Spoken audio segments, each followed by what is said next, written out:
দিয়ে আজকে কি রান্না করছো? আজকে রান্না করতেছি এই যে ফলি মাছ দিয়ে কি সুন্দর মাছ দেখেছো। আর এই যে ওল ওল আর আলু এই দিয়ে এই যে লঙ্কা চিড়ে তরকারি বসিয়ে দিয়েছি। তেলের উপর থেকে এই যে জিরে তুলে রেখেছি, এই জিরেটা বেটে দেব। আর হচ্ছে যে তোমার এই যে ঝিঙে, দেখো বন্ধুরা কি সুন্দর ঝিঙে হয়েছে, গাছের ঝিঙে কিন্তু একটা করে হয়, সব থেকে বেশি ভালো হয়েছে এই ঝিঙেটা। বলো আমাদের গাছের। আজকে আমাদের গাছের বাবু গাছ লাগিয়েছে, একটা করেই হয়, আবার ধুন্দুলও হয়, দুটো একটা হয় ধুন্দুল। তা এই মাছ দিয়ে 2 পিস মাছ দিয়ে এটা করব। আমাদের তোজো আসবে বিকেলে, তোজো খাবে। আর এই যে হচ্ছে যে তোমার চুই শাক, দেখো কত চুই শাক, এটা ঝর্ণা এনেছে, ঝর্ণা পাঠিয়েছে।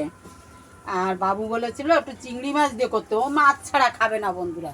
কিন্তু আজকের চিংড়ি মাছই পেলাম না, সবাই বলে নেই চিংড়ি মাছ আসে নাই, চিংড়ি মাছ আসে নাই।